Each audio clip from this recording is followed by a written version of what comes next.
Welcome to Intermediate Financial Accounting 2, and I want to start by saying congratulations if you're here. It means you've survived your Intermediate Financial Accounting 1 course, which is a very challenging course, and you are to be congratulated.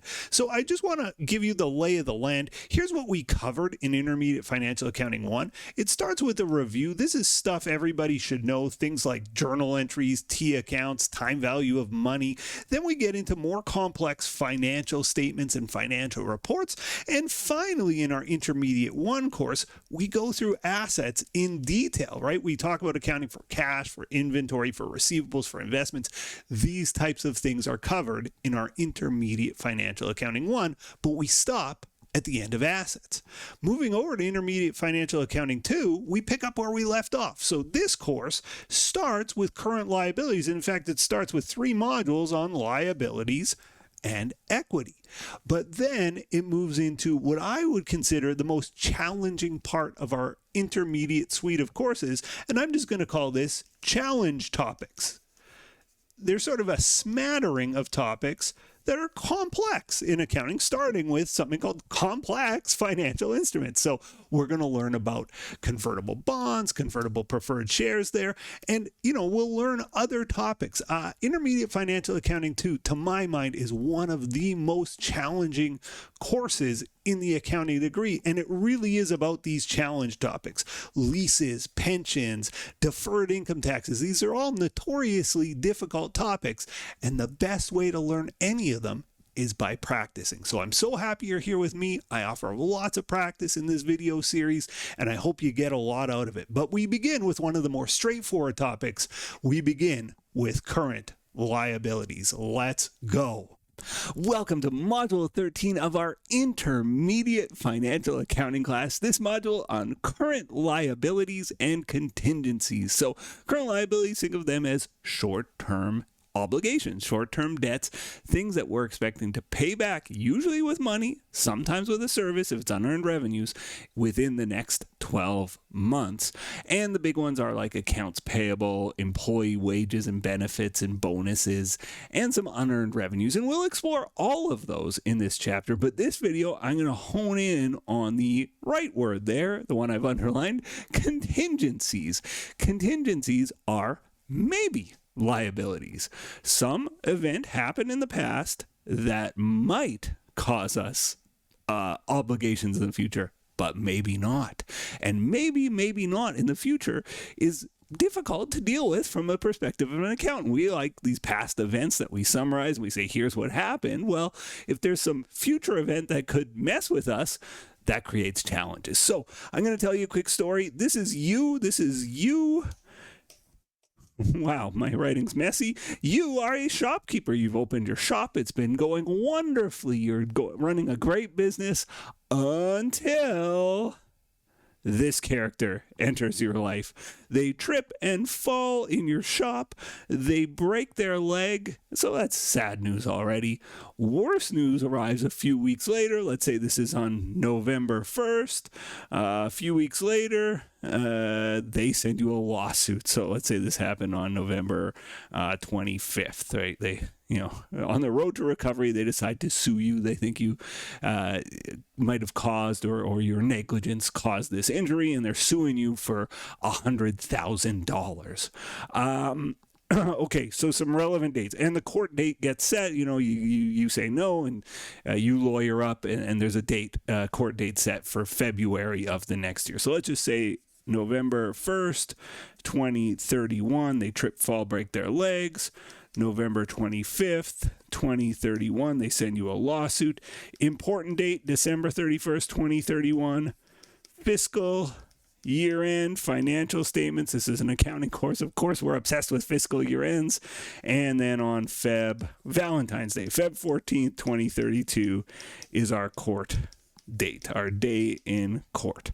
So those are all relevant dates. And of course, you call somebody very important to you, you call a lawyer, and it just so happens that around the same time, there is an accountant visiting you, an auditor, a young, keen auditor, and this lawsuit is relevant to both parties. So we're going to discuss, obviously, from an accountant's perspective, what's going on here and why this is tricky and why this matters and why this is a contingent liability situation.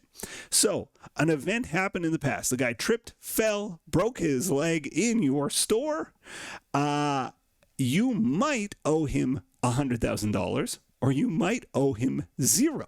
But it's an event that happened in 2031. It's an event that applies to our fiscal year end, 2031, but we won't know the outcome of the event until 2032. And when this auditor is auditing your financial statements, they're not sure whether there's a liability here or not. And this is our current liabilities chapter. That's what makes a contingent liability tricky, and that's what makes it contingent. It's a contingent on the outcome of this lawsuit. So, what does the accountant do? The accountant writes a letter and says, "Dear lawyer, please," he writes a letter for you. "Dear lawyer, please provide my accountant with all the information about the lawsuit." The lawyer then should inform the accountant. And let's just say there's 3 broad options. Option 1, the lawyer's sure we're going to lose. The lawyer says, we're cooked. We are hosed. We're guilty as charged. We're going to owe $100,000. In scenario 1, we do a journal entry. If it is probable that we're going to lose, we just say, okay, well, we have a liability. Debit lawsuit expense, $100,000. Credit lawsuit payable, $100,000. And it shows up in our 2031 financial statements, even though the court date hasn't happened yet. It hasn't settled, but we would just record a journal entry if the lawyer told us it was probable that we would lose. Scenario 2, if the lawyer thinks, well, I'm not sure, it could go either way. It's reasonably possible we could win. It's reasonably possible we could lose. So it's reasonably possible that we could lose. In that scenario, we don't do a journal entry. We don't debit lawsuit expense, credit lawsuit payable. In that scenario, what do? We disclose in the notes. We tell shareholders, this is what happened. We're getting sued for this much money. It's possible that we're going to lose. We don't know yet. That's scenario 2. So that's the auditor would be making those adjustments to your statements. Scenario 3, we ask the lawyer, are we going to win or lose? Lawyer goes, this guy, I got video of him tripping and falling at every store in town. Just happened. This is one where he broke his leg. We're going to win. This guy's an idiot and he's a fraudster, and I got him red-handed. We are going to win. If the lawyer thinks the chances are minimal that we're going to lose, in that circumstance, we do nothing. We don't do any journal entry. We don't do any disclosure. That's how we handle it. So in terms of US GAAP versus IFRS, and Canadian GAAP's in line with US GAAP here, here's sort of our areas. It would say it's a 0 to 10% chance. The chances are slim. We would call these, I think, negligible. So the chances are slim that we're going to lose. In other words, 90% plus that we're going to win. We do nothing. No journal entry, no note disclosure, nothing like that. If it's reasonably possible that it could go either way, well, possible, I can't spell possible, notes. And if it's probable that we're going to have to pay, probable we're going to lose, journal entry, right? Disclose in the notes, journal entry. If it's probable you're going to lose, you just accrue the amount. You record the expense now and the liability now. What's the difference here between IFRS? IFRS has a lower bar to clear to do the journal entry. IFRS says more likely than not. And so it's anything over 50-50, where US GAAP and Canadian accounting rules say, no, you got to be stronger than 50-50. It's got to be like, probably we're going to lose. So, 70, 80%, something like that. So there you go. That's what a contingent liability is. And the key feature here is it's an event that happened in the past that we don't know the outcome of until the future, but we might be on the hook to pay some big amount of money. It's contingent on the outcome of the court case. One last point, and this is not really relevant to your accounting class, but just having been an auditor, I can tell you it's sort of a weird situation to be in. As an auditor, I owe a duty to this client. As a lawyer, the lawyer owes a duty to the client. The lawyer often is in conflict with the auditor, and here's why. The lawyer is never going to want to say, yeah, we're going to lose. And if they do say, yeah, we're going to lose, they don't want it in writing. And that's what we as the auditor want. We want a paper trail. Oh, the lawyer said they're going to lose, therefore I accrued this.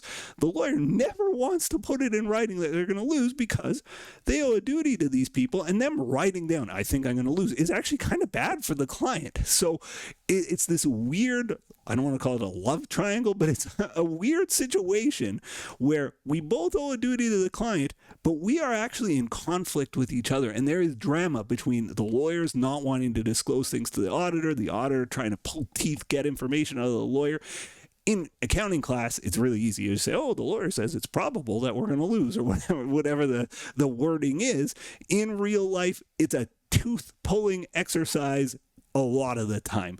But there you have it. There is our intro to Module 13. I can't wait to get started the best ways to do examples, and I'll see you in the next video. Bye for now. The next video in our series is right up here, and if you want a supercut of all of the videos in this series, that's the one down below.